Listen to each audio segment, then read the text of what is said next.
De rien, de rien. C'est un plaisir d'intervenir auprès de vous. Effectivement, vous l'avez dit, il y a deux livres, mais en fait qui se font un petit peu écho. Un qui a été écrit, le deuxième dont vous avez parlé, La promesse démocratique, et qui a mis 4 bonnes années à sortir de l'usine. Bon, Euh, L'autre qui a mis moins de 4 mois. L'Atlas, puisqu'en fait, l'Atlas, si je vais très vite dessus, parce que je vais concentrer mon propos plutôt sur le deuxième ouvrage. Euh, L'Atlas, en fait, c'est une forme de blague, question un peu de demi-curiosité, en débrief d'une réunion éditoriale aux éditions Flammarion, courant juin de l'année dernière, en mode, mais qu'est-ce que vous avez prévu pour les présidentielles? Parce qu'il va y avoir des fake news partout, il va y avoir peut-être qu'un atlas, ça serait intéressant. Vous avez des trucs prévus là-dessus ou pas? Et à ce moment-là, la responsable des éditions Autrement se tourne vers mon co-auteur, Aurélien Delpirou, en lui disant: ah ben non, c'est une bonne idée, vous pourriez le faire, vous? Et donc Aurélien m'appelle en disant: en fait, c'est un boulot démesuré, j'aurais jamais le courage, ni l'énergie, ni la possibilité de le faire tout seul. Est-ce que on ferait ça à deux? Et donc, en gros, on a passé une partie de notre été euh, et de l'automne pour boucler cet atlas. Il a une particularité qui est en lien direct et qui fait le pont avec le deuxième ouvrage, qui est que, en fait, on n'a pas voulu faire un atlas qui fasse le diagnostic de l'état de la France d'un point de vue géographique, d'un point de vue économique, puis d'un point de vue social, puis d'un point de vue politique, parce que on est parti du constat que les universitaires faisaient du très bon boulot en général, mais que ça ne percolait pas dans le débat public, et qu'on ne pouvait plus juste se plaindre en tant qu'universitaire en disant: ah, le débat public ne nous écoute pas, ah, les partis ne nous écoutent pas, ah, les médias font la gueule, ils sont toujours mal orientés. Mais il y avait obligation, pour nous aussi, universitaires, chercheurs, d'intégrer les conditions d'acceptation du débat public. Et donc, pas partir de nos données, pas partir de nos débats, mais partir des débats tels qu'ils se posent dans l'opinion, tels qu'ils se posent dans l'espace public, même si ça ne nous plaît pas, même si on considère que le déclin de la France, c'est une idée absurde du point de vue scientifique. Il se trouve qu'il y a un débat là-dessus dans le débat public. Même si on trouve que l'idée que c'était mieux avant est contredite par la quasi-totalité des statistiques, il se trouve qu'il y a un débat là-dessus. Même si on pense que la France n'est pas du tout en train de s'archipéliser, de se communautariser, il se trouve qu'il y a un débat là-dessus. Et donc, en gros, on s'est dit, bah, partons des conditions du débat public et faisons-nous, chercheurs, l'effort d'aller chercher tous les éléments de documentation, à la fois auprès des sources statistiques établies, INSEE, ONU, OCDE, Eurostat, ou tous les grands ministères, aussi auprès des bases de données en tant que telles, pour construire nous-mêmes les statistiques dont il y aurait éventuellement besoin. Et enfin, il y a sur certains sujets des travaux de recherche très pointus qui sortent des chiffres, qui ne sont pas dans le débat public, mais on peut aller les chercher parce que comme on les connaît un peu, comme on fait l'effort d'aller les chercher, on peut les mettre dans l'espace public. Et donc, produire de la connaissance pour tout le monde aux conditions des questions qui se posent dans le débat. Et ça, c'est le deuxième élément, c'est qu'on s'est dit, au début, on a commencé à se dire quelles sont les fausses questions et quelles sont les vraies questions. Puis on s'est dit, ça va quand même faire très donneur de leçons, en mode, mais nous, on sait quelles sont les bonnes questions. Ce qui n'est pas le cas, puisqu'en fait, les bonnes questions, c'est les questions que se posent dans une démocratie. Les bonnes questions, c'est les questions que se posent les citoyens. Ce n'est pas les questions que les chercheurs aimeraient que tout le monde se pose. Et donc, on est parti de ce que l'on considère, du point de vue des stats, comme des faux débats, mais qui sont partout. En se disant, mais si ça fait 10, 15, 20, 30, 40 ans des fois que certains faux débats sont installés dans le débat public, c'est peut-être qu'il y a des vraies questions derrière. Et donc, utilisons les connaissances, utilisons les savoirs, utilisons les ressources et les données stats pour produire une analyse de quelles sont les vraies questions qu'il y a derrière ces faux débats. Et donc, on a structuré ça autour de 5 faux débats. Donc, les 5 faux débats qu'on a identifiés, c'est la France est en déclin. Le deuxième, c'est c'était mieux avant. Le troisième, c'est la France est une archipel de communautés. Le quatrième, c'est la politique ne peut plus rien. Et le cinquième, c'est il n'y a plus d'avenir, il n'y a plus de futur. Et sur ces 5 débats, on a à chaque fois produit des lots d'une dizaine de cartes accompagnées d'indicateurs, de tableaux, de graphiques pour, en une double page à chaque fois, donc 10 doubles pages pour chacun des faux débats, essayer de cerner les vraies questions qu'il y a derrière. Et alors, cette approche-là, c'est l'idée de partir des conditions du débat, de partir de mais qu'est-ce qu'on entend comme échange chez les habitants, dans les espaces médiatiques, dans les espaces politiques, plutôt que de notre savoir constitué. Ça, pour le coup, ça renvoie directement à ce qui inspire le deuxième livre, et sur lequel je vais passer le plus de temps, et qui est en fait un ouvrage qui récapitule ce que j'ai compris, moi, à partir de à la fois le travail et l'expérience que j'ai dans la haute fonction publique pendant une demi-douzaine d'années, et puis depuis plus de 10 ans maintenant, au cœur d'une agence qui fait du travail de concertation, d'écoute, d'enquête, à cheval entre le journalisme, l'anthropologie et, et la sociologie, pour essayer de comprendre ce que les habitants de ce pays ont dans la tête, de ce pays et d'autres, hein, quand on travaille à l'international, en Europe ou dans le monde, et de se dire que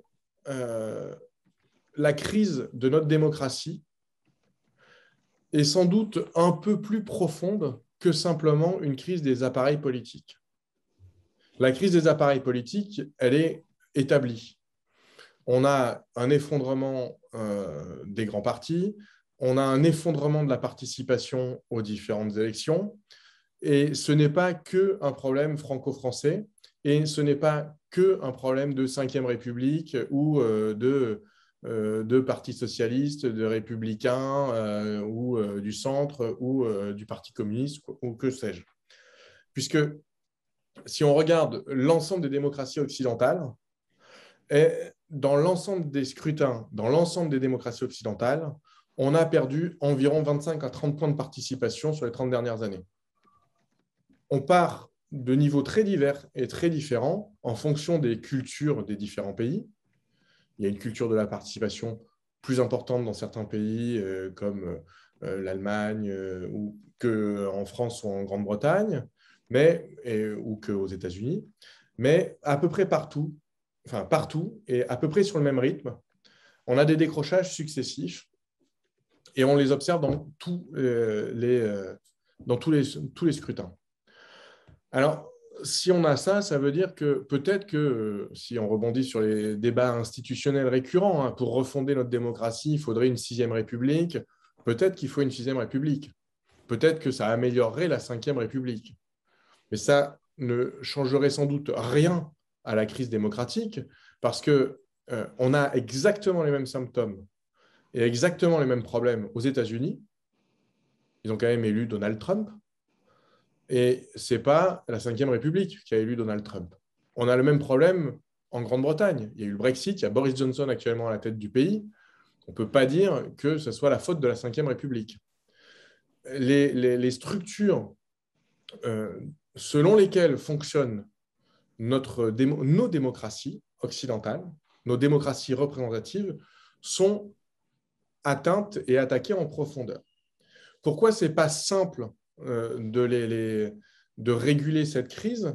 Parce que, en fait, quand on tire le fil de ce qui est en train de se passer, on se rend compte qu'il y a simultanément les 4 piliers fondateurs de tous nos systèmes occidentaux depuis le XVIIe siècle qui sont en train de vaciller. Au XXe siècle, fort des débats avec les syndicats, avec les grandes ONG, avec les grandes associations, avec les réseaux d'éducation populaire, etc., on a construit une démocratie sociale. Je ne parle pas de social-démocratie, on a construit une démocratie sociale, avec des institutions, avec des règles, La mondialisation les conditions dans lesquelles se fait la globalisation économique percutent de plein fouet tous nos modèles de régulation sociaux. Et on ne sait pas comment les attraper, comment régler ça. On a fait une enquête il y a une dizaine d'années pour la Confédération européenne des syndicats qui se terminait par un Roumain qu'on a interviewé et qui disait « Je souhaite bon courage aux syndicalistes d'Europe parce que grâce au combat que vous avez mené avec les salariés, etc., on a réussi à construire un modèle, mais ce modèle, il est globalement par terre aujourd'hui. Il faut recommencer le travail, mais le même travail, allez-y avec la même énergie, il n'y a pas de raison qu'on n'y arrive pas. Mais bon, il va falloir remettre le métier sur l'ouvrage parce que les équilibres auxquels on était arrivé ne sont plus opérants compte tenu de l'organisation économique et sociale. Le deuxième pilier qui s'effondre et qui est beaucoup contesté, c'est ce qui s'est construit au XIXe siècle, c'est toute la démocratie civique, c'est les systèmes de représentation, c'est la façon dont sont organisés les partis politiques, la façon dont est organisée la délégation et la représentation des électeurs, en se disant, en fait, nos partis ne nous représentent plus vraiment, ils ne représentent plus les débats qu'il y a dans l'opinion, et ils ont énormément de mal à se rebrancher, à se reconnecter au débat du pays. Et donc, en fait, on a le sentiment que le système de représentation n'est plus branché sur le système démocratique. Et donc, en gros, on a un vrai sujet là-dessus qui, aujourd'hui, tant qu'il n'est pas résolu, nous rend incapables d'actualiser nos représentations. Le troisième élément, c'est que le socle de cette démocratie sociale, de cette démocratie civique, il est construit au XVIIIe siècle avec, en gros, toute la constitution au moment des Lumières de l'individu comme sujet rationnel, pensant, et la façon dont les réseaux sociaux, l'éducation avancée de la population, tout ça crée à la fois un besoin, une envie, une revendication, une légitimité pour chacun de s'exprimer et de construire son identité dans le monde, mais la façon et les vecteurs par lesquels cette identité se construit dans le monde, à travers notamment les réseaux sociaux, mais pas que, à travers le déclassement que chacun subit. On a des jeunes qui sont plus diplômés que jamais et ils ne trouvent pas de débouchés sur le marché du travail. Et on a le sentiment qu'en gros, on pouvait réussir sa vie professionnelle avec un CAP ou pas de diplôme quand on sortait du système scolaire dans les années 60 et qu'aujourd'hui, un bac+5 ne permet pas de se brancher efficacement sur le marché du travail. Donc, ça crée des déconnexions entre les projections que les individus se font de ce à quoi ils devraient légitimement avoir droit au regard de la société et qu'ils n'ont pas. Et donc, l'adéquation, à la fois la construction de l'individu plus ou moins rationnel et son branchement sur les débats publics, on n'y arrive plus. Et le quatrième point, c'est ce qui se construit au XVIIe siècle dans les débats entre Descartes, Spinoza et Hobbes, qui est notre rapport à la nature. En gros, le fait que l'homme domine la nature et que sur cette base-là, on peut construire le rapport entre les humains, puis après le rapport de production et tout ce qui en découle. Et le problème qu'on a aujourd'hui, c'est que simultanément, le pilier anthropologique, le pilier individualiste, le pilier civique et le pilier social vacillent et que nous sommes confrontés à la nécessité de repenser globalement en même temps tous ces éléments-là. Et que pour les repenser, on est en situation de handicap énorme parce qu'on a une difficulté du fait de la façon dont nos systèmes fonctionnent, nos institutions fonctionnent, à se représenter quelle est la nature des problèmes qu'on doit attaquer. C'est-à-dire que quand on dit la démocratie représentative est en crise, on a une crise des représentations, on pense immédiatement à nos représentants élus, qui sont, résultat, moins bien élus, donc qui seraient moins légitimes et qui sont face à des oppositions de tout genre, qui fait que leur décision est plus capable de passer à l'acte. Leurs mots ne se traduisent pas en actes. Mais en fait, en vrai, c'est une crise globale des représentations que nous avons à gérer. il y a une mal-représentation du monde qui nous conduit à traiter mal les mauvais problèmes. Donc, on a un système technique, administratif et institutionnel très, très précis, très, très réglé, qui a fait ses preuves dans les années 60, 70, 80, quand le monde n'était pas aussi horizontal et aussi complexe qu'aujourd'hui. Ça ne veut pas dire que les questions étaient très simples à l'époque. Ça veut dire qu'une fois qu'on avait bien calibré l'ensemble des problèmes qu'on avait sous les yeux, on pouvait, à la faveur d'énormément d'efforts de modélisation, dérouler des solutions qui fonctionnaient en système à peu près clos. Et ce à quoi on est confronté avec une incertitude assez limitée. Ce à quoi nous sommes confrontés depuis le milieu des années 80, c'est la prise de conscience que nous sommes dans un système complètement interconnecté. Alors, c'est une prise de conscience pour ce qui concerne la nature. On avait tendance à l'éluder avant, là on en prend conscience. Et c'est un nouvel état de fait pour ce qui concerne l'économique et le social, avec la mondialisation, la libéralisation des marchés financiers, etc., qui entrelacent de plus en plus et rendent de plus en plus complexes et systémiques les effets de nos actions. Mais la conséquence de ça, c'est que les modèles paramétriques dans lesquels on construisait nos réponses ne sont plus opérants. On le voit dans les grandes crises financières, par exemple, dans lesquelles, en fait, ce n'est pas tellement un écart de la réalité par rapport au modèle qui dysfonctionne. C'est le modèle en tant que tel qui est contesté et qui dysfonctionne et qui crée les conditions d'un dysfonctionnement. Or, compte tenu de la façon dont nous fonctionnons aujourd'hui, pour organiser de manière efficace le déploiement des réponses aux multiples problèmes dont nos sociétés sont le témoin. On a organisé, à partir du milieu du XXe siècle, des grands systèmes techniques, administratifs, on va dire bureaucratiques, mais bureaucratiques dans le public comme dans le privé. Quand je dis bureaucratique, je ne parle pas d'une bureaucratie d'administration. Je parle de la bureaucratie qui est la façon de gérer de manière industrielle des problèmes ponctuels. Et on l'a chez AXA, chez Peugeot, comme au ministère de la Santé.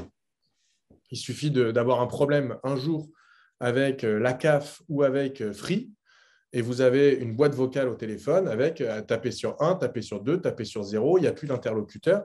En gros, c'est le symbole d'un monde devenu relativement machine et qui nous renvoie, qui nie notre part individuelle et qui essaie de nous mettre dans des cases pour mieux gérer de manière plus efficace la diversité de nos problèmes. Sauf que cette approche industrielle de la décision, y compris politique, elle se traduit par le fait qu'il y a une incapacité à gérer les informations qui sont en contradiction avec le modèle sous-jacent qui a présidé à la construction de la réponse.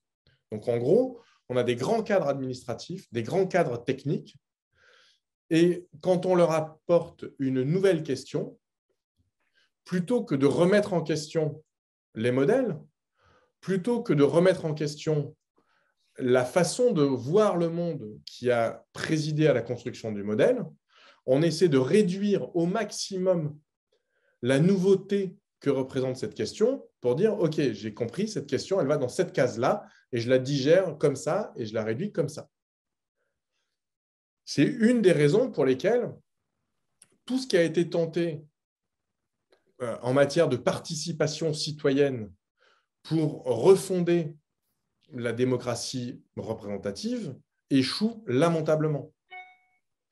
C'est que, en fait, on ne va pas chercher chez les citoyens des nouvelles questions. On ne va pas chercher auprès des citoyens la remise en cause des cadres de pensée. On va chercher auprès des citoyens des solutions complémentaires ou accessoires aux problèmes qu'on s'est soi-même posés. D'ailleurs, il n'y a qu'à voir la façon dont ces moments-là sont organisés. Vous avez soit en amont des enquêtes et des sondages, mais qui sont les sondages qui partent des questions que les sondeurs se posent, pas que les habitants se posent. Et puis derrière, vous avez une grande présentation liminaire Et puis après, vous avez des séances de questions-réponses. Quelles sont les questions que vous avez? Et alors, quand ça c'est dans les moments de présentation. Et puis dans les moments de co-création, d'idéation, il y a plein de mots barbares qui ont été inventés. C'est quelles sont vos propositions, quelles sont vos idées pour mettre en œuvre tel sujet. Comment est-ce que vous verriez, où est-ce que vous verriez tel banc, de quelle couleur vous verriez telle chose. Mais en fait, on discute, un, sur de l'accessoire, et deux, sur du comment on déploie une solution, jamais sur l'essentiel, c'est-à-dire le pourquoi et le pour qui on fait ça. Si on ouvre complètement pourquoi et pour qui on agit, on renvoie la discussion non pas sur un terrain technique, mais sur un terrain politique. Et on risque, pour les organisateurs, d'ouvrir ce qu'ils appellent systématiquement la boîte de Pandore, c'est-à-dire la boîte de Pandore, quand on écoute les dirigeants avec lesquels on bosse, ça peut être alternativement plein de solutions, plein d'idées loufoques qu'on ne pourra jamais mettre en œuvre parce que vous savez bien que les citoyens ne sont pas raisonnables, soit c'est on va tirer un fil qui n'aura jamais de réponse, qui n'aura jamais de questions, parce que vous savez, c'est des grandes questions philosophiques. Mais le monde est fait de grandes questions philosophiques. Les questions qu'on a devant nous aujourd'hui, qu'il s'agit de repenser notre rapport à la nature, notre rapport à nous-mêmes et aux autres, notre rapport à l'action collective et notre rapport social les uns aux autres, ce sont des questions éminemment philosophiques. Ce sont des questions qui doivent, enfin pour les traiter, nous avons besoin de moments et d'espaces pour nous remettre collectivement en question. Or, l'ensemble des dispositifs qui existent sont des dispositifs orientés solutions. Pour aller très vite, on a des dispositifs et une organisation d'ingénieurs quand il faudrait des dispositifs et une organisation de recherche. De manière anecdotique, j'ai compris ça moi, quand je travaillais à Bercy. Il se trouve que j'étais dans un petit îlot un peu particulier à Bercy, qui était l'ancienne direction de la prévision, au sein de la direction générale du Trésor et des politiques économiques. Et c'était un petit îlot un petit peu particulier parce qu'il y avait à la fois des énarques, des polytechniciens et des chercheurs. Et on se rendait compte qu'à travers ces trois cultures-là, il y avait trois approches complètement différentes de la politique publique. Il y avait ceux qui cherchaient à construire les modèles, il y avait ceux qui cherchaient à administrer, à trouver la solution la plus facile à administrer, et il y avait ceux qui prenaient un temps en disant « mais pourquoi est-ce qu'on réfléchit là-dessus ?»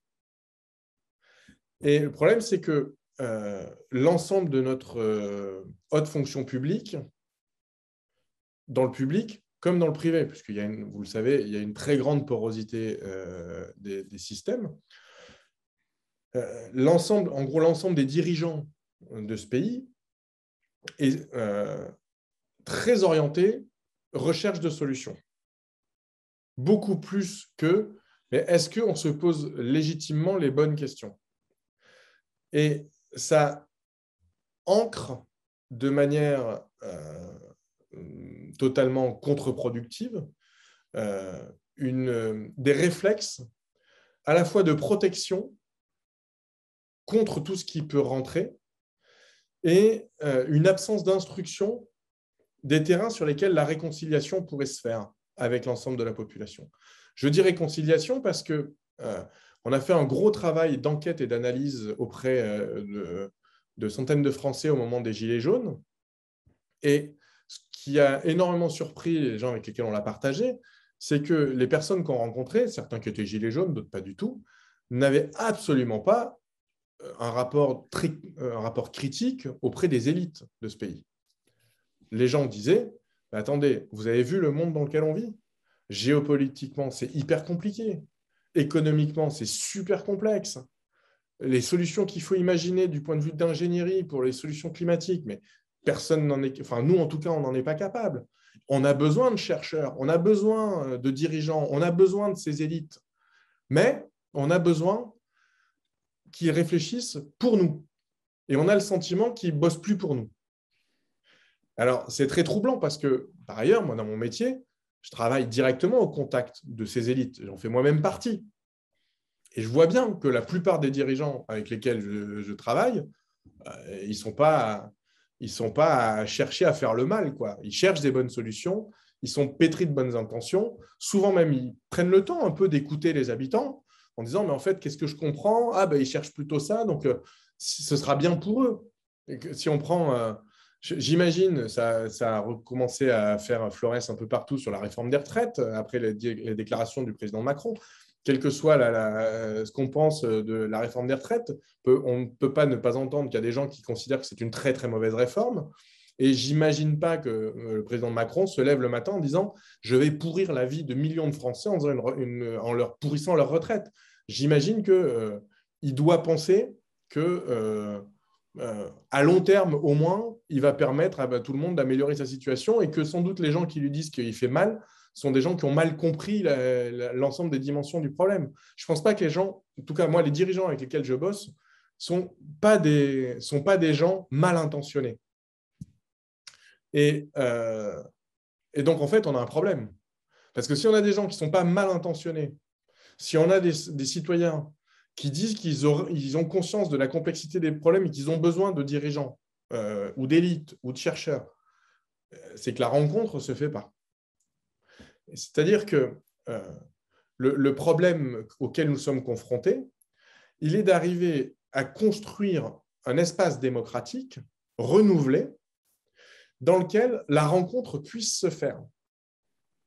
De telle manière qu'on retrouve à la fois un espace dans lequel le peuple se constitue et un espace dans lequel on puisse mesurer qu'il y a du pouvoir. Parce que le drame dans lequel on vit aujourd'hui, c'est qu'on a l'impression que le peuple est en train de se désunir. À force de ne pas avoir de solution globale, on se dit que, en fait, le cadre national, le cadre local sont plus des endroits dans lesquels c'est intéressant, utile pour sa propre émancipation de s'engager ou de s'investir. Pourquoi j'irais m'embêter à m'engager dans un parti, m'engager dans une association, si, in fine, ça ne conduit à rien, ça ne sert à rien. Je ne vais pas perdre mon temps. Donc, je me désengage. Donc, je me replie sur moi. Et on sait très bien, vous le savez mieux que quiconque, que plus on se replie sur soi, plus on se replie sur soi. C'est-à-dire, plus on s'engage, et plus on se replie, plus on se replie.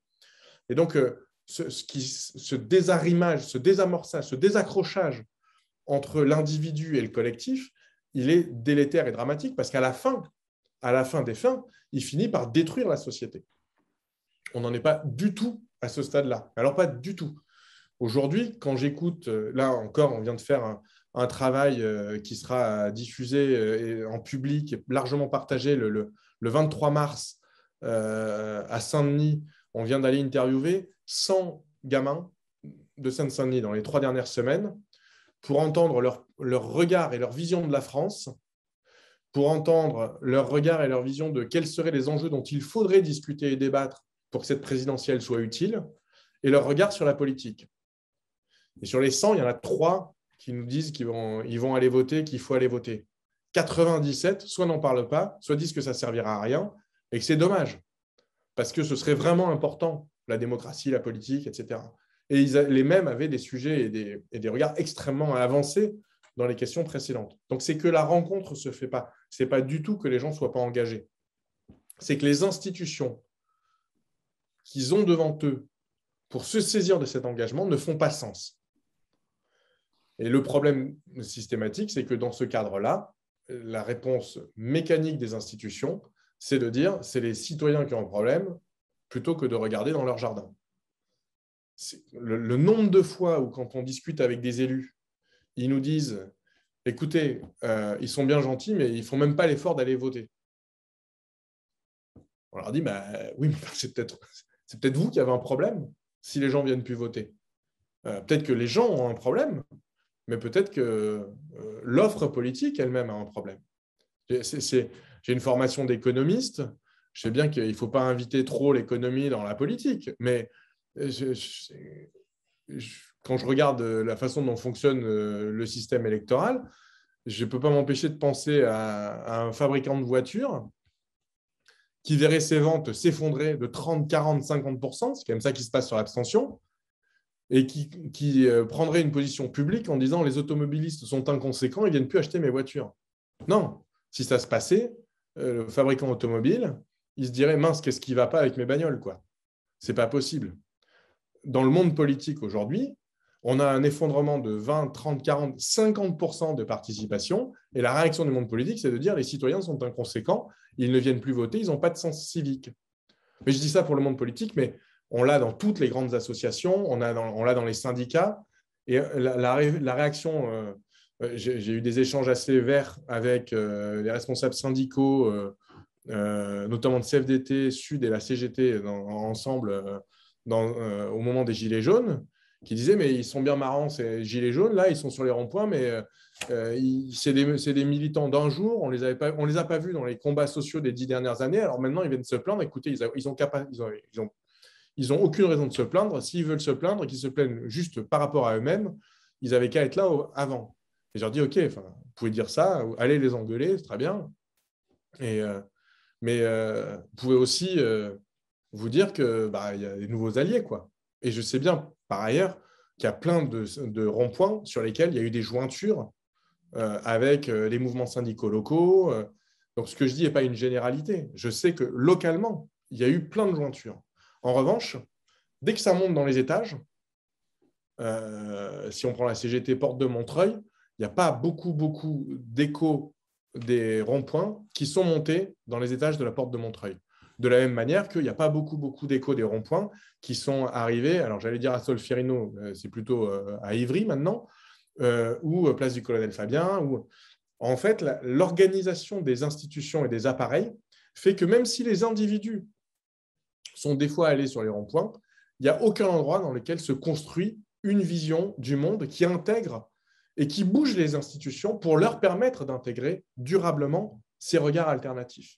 Quand on regarde ce qui se dit dans la façon dont ce dysfonctionnement, ce système à la fois de mal-représentation, mais de mal-représentation organisée, parce que quand je dis que cette mal-représentation du monde, elle s'entretient, la parole est littéralement confisquée.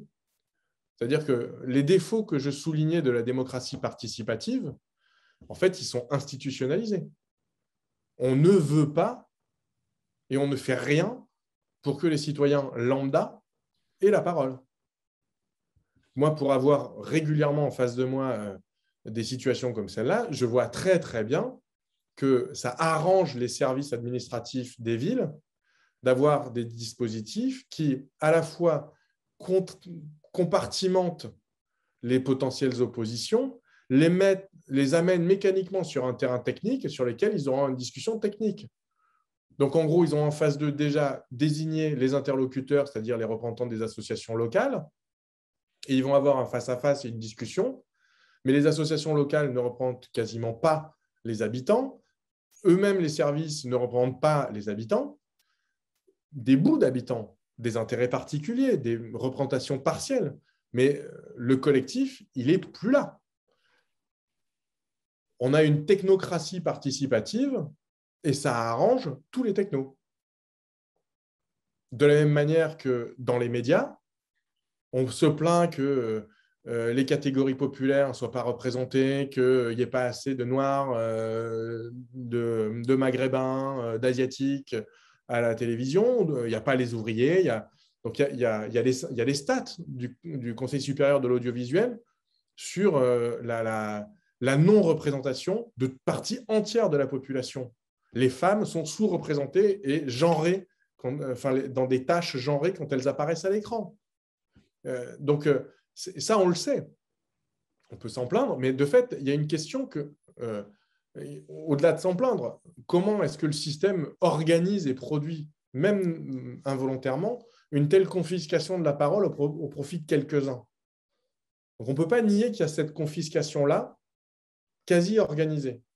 Encore une fois, je ne suis absolument pas complotiste quand je dis ça. Pour moi, c'est un gros effet de système. Il y a des gens qui organisent une partie du système, il y a des gens que ça arrange très, très bien, qui surfent, qui mobilisent des ressources propres. Il n'y a qu'à voir comment fait Bolloré pour utiliser ces dysfonctionnements du système à leur plein profit. Mais ce n'est pas un collectif organisé qui pilote la France depuis loin pour organiser ça. C'est mécanique et structurel. Je pense que les services urbains les services d'urbanisme des collectivités locales de villes de 100 000 habitants avec lesquels je bosse et qui mécaniquement produisent des sphères techno, ils ne sont pas achetés par Bolloré pour confisquer la parole aux classes populaires, quoi. Faut pas... Mais juste, ils produisent ça. Et dans cette idée que pour résoudre la crise démocratique, il faudrait retrouver du pouvoir, que pour retrouver du pouvoir, il faut produire des actes, que pour produire des actes, il faut agir le plus vite possible, c'est quelque chose qui nous éloigne systématiquement de la bonne solution. C'est complètement à l'envers de ce qu'il faudrait faire. Quand on regarde aujourd'hui les 3 grosses options qui sont sur la table pour sortir de cette impasse dans laquelle nous sommes, on entend, en gros, j'ai catégorisé, j'ai dit en gros les trois impasses, le jupitérisme, le populisme et le colibrisme. Le jupitérisme, on voit bien ce que c'est. Hein, c'est en gros, quand on écoute et qu'on lit les discours du président Macron ou de son Premier ministre d'avant, l'actuel Jean Castex, il théorise peu. Le précédent, Édouard Philippe, théorisait pas mal. Et en gros, il disait on a une crise démocratique. Cette crise démocratique, elle est liée au fait que les habitants ne voient pas les effets de leurs actes, de leur vote dans les transformations de la société. Il faut donc y aller, y compris sabre au clair, dans les réformes, de manière à montrer aux gens que quand ils votent, ça change les choses. Donc cette logique jupitériste de j'y vais à fond, j'assume et je marche sur la tête de tout ce qui est parce que j'ai la décision et il faut que la foudre tombe, paradoxalement d'une certaine manière, mais elle est énoncée comme une réponse à la crise démocratique.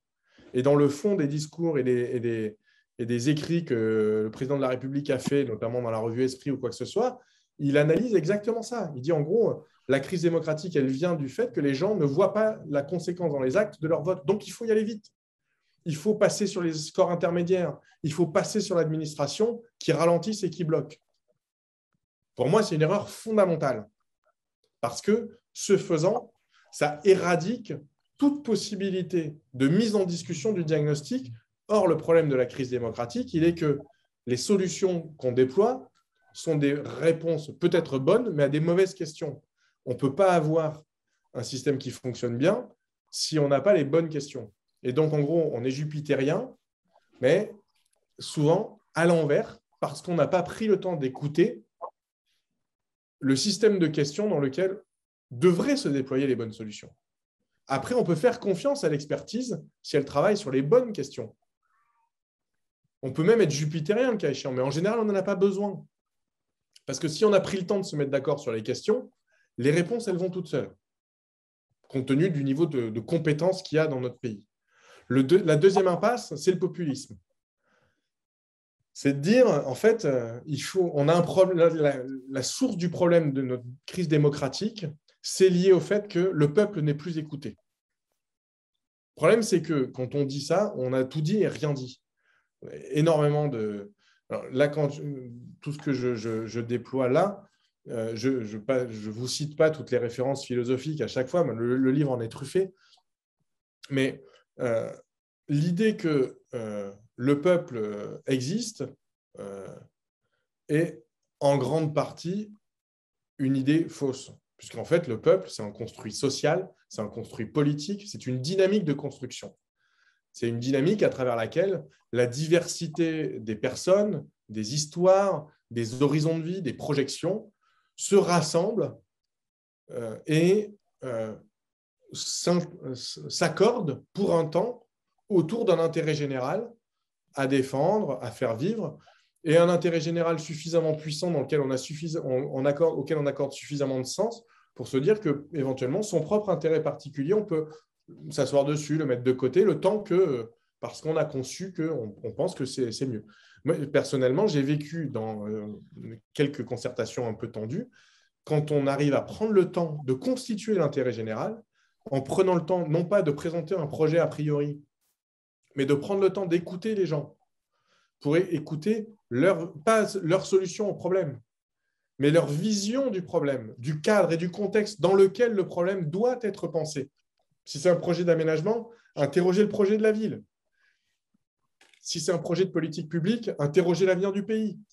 Si c'est Bref, remettre en contexte de manière à laisser une chance à chacun de définir le problème de son propre point de vue, en installant son terrain. Et puis confronter les terrains, voir si les écarts qu'on observe dans les diagnostics, ce n'est pas d'abord et avant tout un écart au départ sur le positionnement. Et comment est-ce que si les uns et les autres se positionnent ensemble, au lieu de partir chacun de son point de vue constitué, il n'y a pas des espaces de convergence qui naissent. Généralement, il y en a. Jusqu'à ce point où, moi, je me souviens encore, là, il y a 2-3 ans, à Brie-sur-Marne, on réfléchissait sur le centre-ville, et il y a une personne qui se lève et qui dit moi, je vois bien, en fait, mon intérêt serait sans doute qu'il ne se passe rien, parce que j'ai tout ce qu'il me faut là. Mais compte tenu de ce que j'entends là ce soir, je ne devrais pas le dire, mais je pense que l'intérêt général, c'est qu'il faut faire quelque chose. Et moi, personnellement, je pense que je l'accepte. Ça va me nuire un peu, mais bon, écoutez, je vais m'y faire parce que j'aurai le sentiment de contribuer à l'intérêt général en ne m'opposant pas à cette dynamique-là.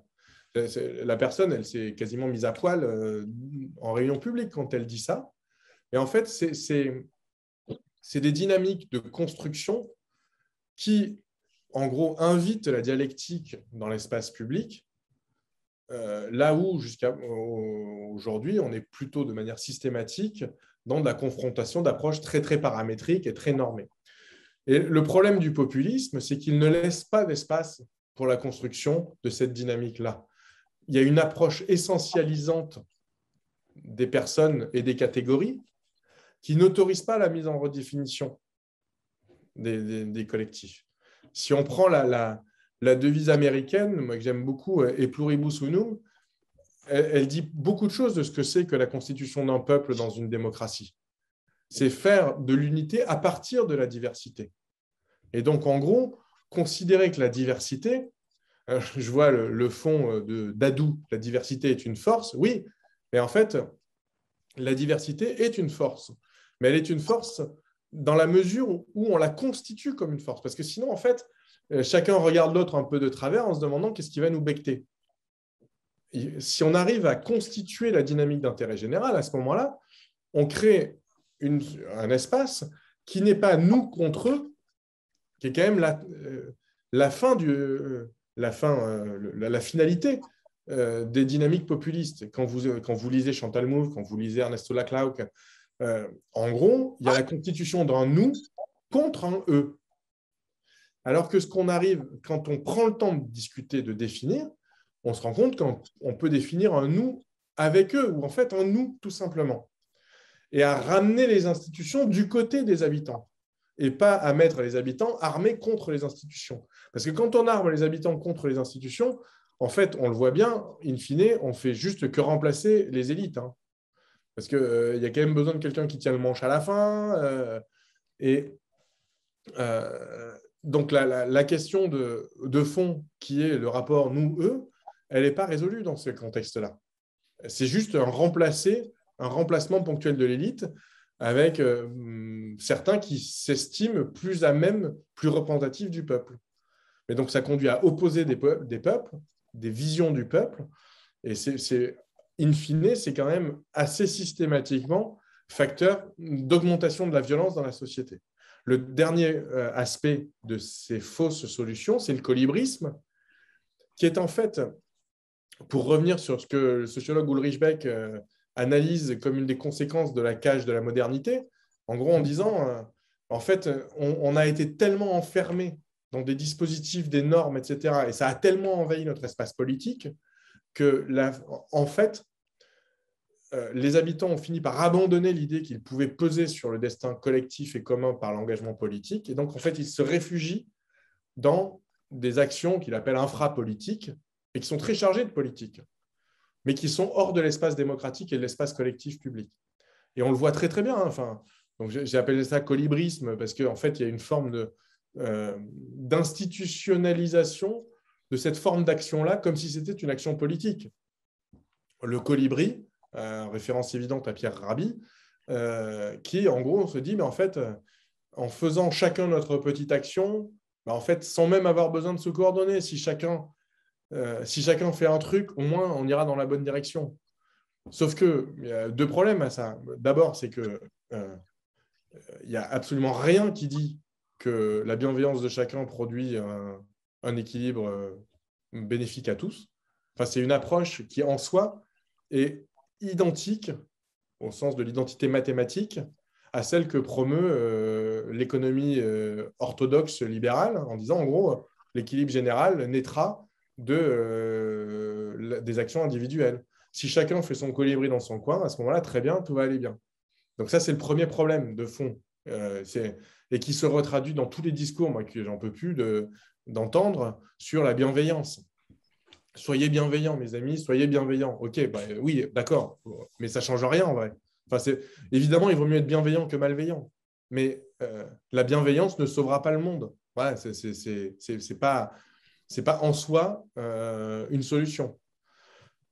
Et le deuxième problème de cette approche colibriste, c'est que, en fait, elle divertit de l'action collective et politique toute une part de gens qui auraient de l'énergie à revendre. Le nombre de personnes, quand on les croise, qui ont potentiellement une vision politique du monde, qui ont une disponibilité d'engagement, et qui, quand on les interroge, disent « Non, mais évidemment, mais je n'ai pas de temps, en fait, il faut que je fasse ça. » Et ça, c'est un tout petit truc qui donne énormément de sens à sa vie. Hein. Donc, je ne juge pas. Mais je ne peux qu'être désespéré de voir des gens aussi, on va dire, nobles dans leurs intentions, consacrer autant d'énergie et de temps à une tâche dont je me dis, mais en fait, ils seraient, eux, plus utiles au collectif s'ils s'investissaient dans autre chose. Autre chose qui, ils ne le font pas parce que cette autre chose-là, ils estiment qu'en fait, elle ne sert à rien. Mais comme tout le monde considère que l'action politique ne sert à rien, ben, tout le monde fait des petits trucs. Et au final, il n'y a plus d'endroit dans lequel on construit de l'espace politique. Et ça, je dis ça, mais c'est vrai à tout niveau. Il se trouve que pendant un moment, je bossais beaucoup simultanément avec plusieurs grands élus socialistes dans leur ville ou leur métropole. Et dans leur ville ou leur métropole, ils construisaient des interrogations face au sujet qu'ils avaient qui étaient de nature très, très politique. Et je leur dis, mais pourquoi tu n'en parles pas avec tes collègues? Les discussions qu'on a ensemble, là, franchement, tu les aurais avec ton collègue de telle ville ou de telle ville ou de telle ville. Je pense que vous avez des choses à vous dire. Et puis, mais vous ne parlez pas de ça quand vous voyez à Solferino, c'était à l'époque de Solferino. Ah ben non, non, non, non, là, écoute, on ne va pas mêler les affaires du Conseil national du Parti socialiste à toutes ces histoires-là. En gros, la personne, elle était schizophrène. Elle avait des problèmes de citoyens, d'action dans sa ville. Et elle se posait des questions politiques. Et quand elle arrivait dans les instances de son parti, elle avait des questions de courant et elle avait une approche apparatchique. Et résultat, les discussions qu'elle aurait pu avoir au niveau national pour nourrir son action locale, elle ne les avait pas. Et les questions qu'elle se posait à l'échelle locale et qui auraient pu nourrir la refondation de la ligne politique de son parti, elles n'avaient pas lieu non plus. Et la jointure là, la ligne de fracture, ce n'est pas entre le local et le national. Hein. C'est entre la même personne à l'échelle locale et la même personne à l'échelle nationale. Donc, c'est pour ça que cette histoire de colibrisme, elle est problématique parce qu'elle institutionnalise en gros la fracture. Et le nombre d'élus qui aujourd'hui disent de toute manière, on ne peut pas changer la France, on ne peut pas changer l'Europe, donc on va faire nos petits trucs dans notre ville, mais c'est dramatique. Pas parce que c'est dramatique de faire des petits trucs dans une ville, c'est fondamental et il faut le faire, mais parce qu'il n'y a aucun espace dans lequel on puisse tirer des enseignements politiques pour la transformation du monde. Or, pendant qu'on fait les petits trucs dans notre coin, chacun, il y a des transformations, il y a des lois qui sont passées, il y a des déploiements de mondialisation qui, eux, changent le cadre. Et on peut faire plein de trucs sympas dans un cadre de plus en plus rétréci. Si on ne se pose jamais la question de ce cadre-là. Et donc, je terminerai par là. Ce sur quoi je termine dans le livre, c'est-à-dire toute la dernière partie, c'est l'idée qu'il y a besoin de refonder l'espérance démocratique. Quand je dis, en gros, je l'ai intitulé ce livre « La promesse démocratique », parce que je dis, mais en fait, notre problème, il est que nous ne faisons pas assez confiance à la promesse démocratique. C'est-à-dire que quand on écoute les discours qui se tiennent aujourd'hui, par exemple, quand on parle de la transition climatique, et comment est-ce que nos politiques publiques s'adaptent, le nombre de dirigeants, y compris des dirigeants a priori démocrates, très avancés, qui regardent la Chine avec des yeux de chimène, en disant, mais regardez, eux, au moins, ils ont quand même réussi, quand ils ont pris des décisions, c'est efficace, quoi. Ils ont pris des normes et tout le monde s'y plie. On entend une petite musique en fond, en mode ah, ce serait quand même bien si mais ce serait quand même bien si quoi. Enfin, il y a comme si liberté, égalité, fraternité, c'est vu, je dis en gros, c'est vu en mode 1.0. En gros, c'est des contraintes avec lesquelles il faut bien faire, quoi. On est une démocratie, et comme on est une démocratie, il faut quand même qu'on respecte la liberté. Hein, c'est pas bien sinon. On n'est pas une démocratie si on ne respecte pas la liberté. De la même manière, si on ne respecte pas l'égalité, bah, on n'est pas complètement une démocratie. Puis si on ne respecte pas la fraternité, non plus. Mais une chose est de respecter la liberté, de respecter l'égalité, de respecter la fraternité. Une autre en est de dire, et parce que la liberté est un des fondements de notre vision du monde, à ce moment-là, on va avoir des marges de manœuvre beaucoup plus grandes que n'importe quel autre système. Parce que nous mettons l'égalité au cœur de notre regard sur les autres et sur le monde, nous allons gagner des effets de levier incommensurables. Parce que notre vision du monde est fondée sur la fraternité, à ce moment-là, on va gagner des espaces de rayonnement qu'aucune démocrature, dictature ou quoi que ce soit ne pourra atteindre. Le problème, c'est que comme on ne se le raconte pas, ça, comme on fait les choses au petit pied, qu'on n'ose pas miser sur la liberté, qu'on n'ose pas ouvrir un micro de manière très pratique. Quand dans les réunions que j'organise, je dis, mais en fait, il n'y aura pas d'ordre du jour véritable. On va ouvrir les micros et on va les laisser se balader. On va faire en sorte que les gens parlent les uns après les autres, quoi. Mais pas de questions taboues, ouvertes, et on fait confiance que cette égalité de parole et que cette liberté totale de ton, elle va déboucher sur des échanges fraternels et que cette discussion-là, complètement à égalité, complètement ouverte, complètement horizontale, elle va rendre tout le monde plus intelligent et elle va permettre aux porteurs de projets, aux investisseurs, aux élus d'atteindre des dimensions potentielles pour leurs projets qu'ils n'oseraient jamais oser imaginer. On nous regarde comme des fous. Or, quand on le fait, ce qu'on mesure, c'est que à plein d'endroits, les dirigeants ou les investisseurs ou les associations se disent « Ah, mais en fait, on aimerait bien, mais en fait, compte tenu du dispositif, du système, etc., on ne peut pas imaginer ça. » Et en fait, on se met des contraintes avant même d'avoir commencé à oser. Si on ouvre tout, on se rend compte assez souvent que la population, laissée, entre guillemets, libre de discuter, d'échanger, mais sur des sujets de fond, pas sur comment, de faire de la politique. Elle ouvre des horizons et elle invite à agir. C'est un des effets notamment de l'ouverture. On n'arrête pas de se lamenter sur la baisse de notre système éducatif, scolaire, etc. Enfin, moi, j'enseigne, j'ai des enfants au collège et au lycée. Franchement, je vois la qualité. Je ne parle pas de l'évolution des manuels. Ça, les manuels, je me souviens quand j'étais petit, les manuels, mais enfin, les manuels, on n'allait pas au bout. J'ai juste l'analyse, le regard sur le regard critique que les gamins d'aujourd'hui portent sur le monde. À mon époque, on n'avait pas ça. Ça ne veut pas dire qu'il y a peut-être une perte d'érudition.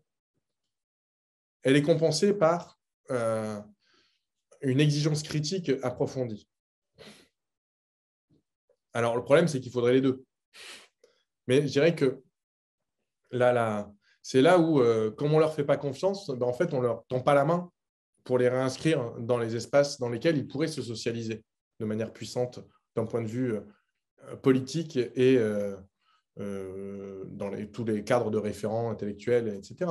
Mais l'analyse critique, enfin, sur les sujets moi, qui me concernent directement, en géographie ou en économie, l'analyse et le travail sur la métropolisation, sur la globalisation, c'est à un niveau aujourd'hui de débat dans les salles de classe incommensurable par rapport à ce qu'il y avait dans mes classes, puisqu'en fait, on ne parlait absolument pas des dimensions économiques de la transformation du monde. On en parlait en approfondissement, en écho dans le bac B, en terminale B, mais c'est tout, quoi. Ce n'était pas au programme de la 5e. Donc, tout ça pour dire qu'aujourd'hui, si on mise sur la liberté, si on mise sur l'égalité, si on mise sur la fraternité, on gagne des espaces de construction beaucoup plus puissants. Le deuxième élément, c'est sur la question de ce qui se passe dans les réunions publiques. Comme on a construit, je renvoie à ce que je disais au tout début sur le fait que notre système démocratique représentatif, il est beaucoup imprégné des fondements, notamment issus des Lumières, sur l'idée que le sujet politique, c'est l'individu rationnel.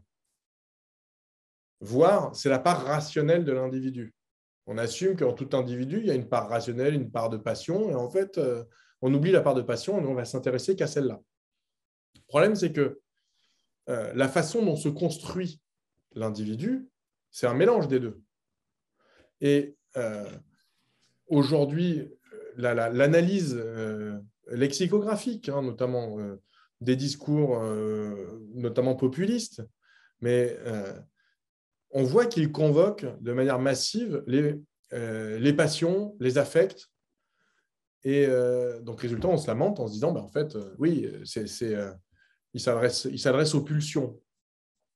Et il ne s'adresse pas que aux pulsions. Je ne sais pas vous, mais moi, j'avais été frappé par le discours de Jean-Marie Le Pen le 21 avril 2002. Il dit, n'ayez pas peur. Il nomme les ouvriers, il nomme les agriculteurs, les paysans. Et en fait, là, il convoque à la fois des catégories réelles, là où les autres candidats convoquaient des concepts, et il convoque des angoisses, des sentiments, des passions, là où les autres les mettaient à l'écart. Alors, on peut dire que c'est jouer avec les peurs, etc. En fait, il ne jouait pas avec les peurs. En l'occurrence, le Front National a beaucoup joué avec les peurs, mais là, en l'occurrence, il ne jouait pas avec les peurs, il les nommait, et il avait vocation, il les calmait en les nommant.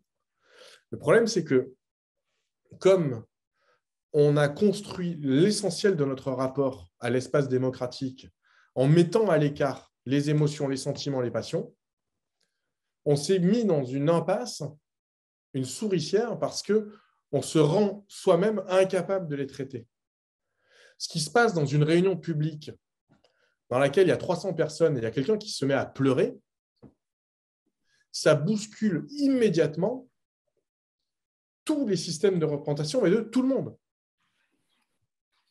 Je fais référence à une anecdote que j'évoque dans le livre, une réunion publique à Argenteuil, sur la dalle du Val-Sud, où le maire de l'époque, on faisait des assises de la ville, on était un peu partout, et il me dit, Frédéric, il y a un problème parce que là, ça fait 3 réunions qu'on a dans la ville. Bon, il y avait 250-300 personnes par réunion, donc on commençait à voir du monde. Et on fait en sorte que systématiquement, il y ait 30, 40, 50 personnes qui prennent la parole dans une réunion publique. Ça fait du monde. Et donc, ça fait des débits, mais ça crée des espaces collectifs dans lesquels les représentations du monde s'entrechoquent et qui produisent une évolution des systèmes de pensée et des systèmes de représentation de chacun. Et il me dit, je suis embêté parce que ça fait 3 réunions qu'on a et personne n'a parlé du communautarisme, des communautés, de l'attention, du racisme. Or, moi, je ne peux pas me balader dans la rue sans que quelqu'un vienne me prendre à l'épaule, me dire à l'oreille, vous voyez, il y a quand même un peu trop de boucherie halal, on ne se sent plus chez soi. Donc, il faudrait qu'on puisse en parler à un moment donné, quoi, parce que est-ce que c'est un sujet dont il faut se saisir? Est-ce que ce n'est pas un sujet? Comment? Je dis, OK, on va essayer de traiter le sujet. Et dans la dynamique de la réunion, il y a une dame qui se lève à un moment. Dans mon souvenir, j'ai plus exactement c'était une retraitée d'origine italienne qui commence à dire « je ne me sens pas en sécurité ». Quand je sors, je ne me sens pas en sécurité. Je dis « ah bon, mais à quoi vous faites référence ?»« Ah ben vous savez, c'est pas tranquillisant quand même l'environnement. » Alors moi je joue au con, hein, c'est-à-dire vous voulez dire quoi exactement? C'est le soir tard, c'est dans certains endroits, ah ben non, vous voyez, c'est tous ces jeunes, Puis, en fait on ne se sent pas chez soi. Bon, les choses étaient un peu dites. Donc, je creuse, c'est-à-dire vous ne vous sentez pas chez vous, vous êtes chez vous, là, vous êtes dans votre quartier. Et donc là, elle met les pieds dans le plat, ben non, vous voyez bien, il y a des Africains. Et alors là, il y avait 300 personnes dans la salle, on était dans le Val-Sud, donc autant vous dire que c'était coloré, hein, de toutes les couleurs, de tous les âges, parce qu'on avait fait un énorme boulot, comme à chaque fois, pour garantir que dans la salle, il y avait toutes les catégories de population. Il y avait les jeunes, il y avait les vieux, il y avait les blancs, il y avait les noirs, il y avait les riches, il y avait les pauvres. Enfin, il n'y a pas beaucoup de riches dans le Val-Sud, mais il y a des riches à proximité, à Orgemont, en face, etc. Il y a des riches. Donc, en gros, on avait fait en sorte qu'il y ait tout le monde. Et il y a une dame qui se lève, qui dit « comment vous ne pouvez pas dire ça hein ?» Puis il y en a une autre, cette dame, une grande maman black. Et puis il y a une dame de l'autre côté de la salle qui dit « enfin, quand même… on a peut-être une part de responsabilité parce que nos gamins, on les laisse faire n'importe quoi. D'ailleurs, moi, ça m'énerve parce qu'on est en train de gâcher leur avenir à nos gamins. Et puis, et donc, la discussion commence à se nouer en convoquant un peu tout et n'importe quoi. Mais dans tout et n'importe quoi, il y a quand même tout. On en pense souvent qu'il y a n'importe quoi, mais il y a aussi tout. Et la question derrière, c'est comment est-ce qu'on tamise? Et au bout d'un moment, il y a une jeune femme, 22, 23 ans, un peu costaud, avec encore un peu obèse, avec des boutons d'acné, les cheveux gras. Enfin, vraiment, enfin, elle renvoyait. En fait, elle n'était pas bien dans sa peau, quoi. Et elle a la voix cassée, au bord des larmes. Elle dit, mais en fait, ce débat, ça me rend malheureuse, ça me rend triste. Ah bon, pourquoi? Elle dit, ben en fait, moi, je suis d'Argenteuil. Quand on me dit que je suis… on n'arrête pas de me dire que je ne suis pas française en France. Et puis quand je vais chez mon père, en Algérie, on me dit que je ne suis pas algérienne. Elle dit, au moins, je me disais que je suis d'Argenteuil. Et là, en fait, vous me dites que non, je ne suis pas d'Argenteuil. Mais alors, je suis d'où, moi? Et là, elle se fout à pleurer. Dans la dernière demi-heure, le débat, il était radicalement différent. Parce que, en fait, ce n'est pas tellement qu'elle se soit foutue à pleurer. C'est que la tension du débat avait amené une personne à dire publiquement, mais en fait, ce qu'il y a dans tous les bouquins hein, sur la crise de l'identité, en fait, la crise de l'identité, on l'avait sous les yeux. Là. Une fille qui nous dit, mais en fait, vous êtes en train tous de me dire que je suis de nulle part. J'ai grandi ici, j'ai 25 berges, j'ai galère pour rentrer dans ma vie, je pensais avoir des amis, des copains, des voisins, j'ai rien en fait, j'ai rien. Vous êtes en train de me dire que j'ai rien. Et sur cette base-là, la discussion derrière a repris un ton, alors, y compris très pratique, parce qu'il y a quelqu'un qui lui a dit, mais attends, en gros, pour la consoler, qui a dit, viens, en fait, tu vas voir, là, ici, au couscous du coin, on est tous ensemble et ça se passe bien.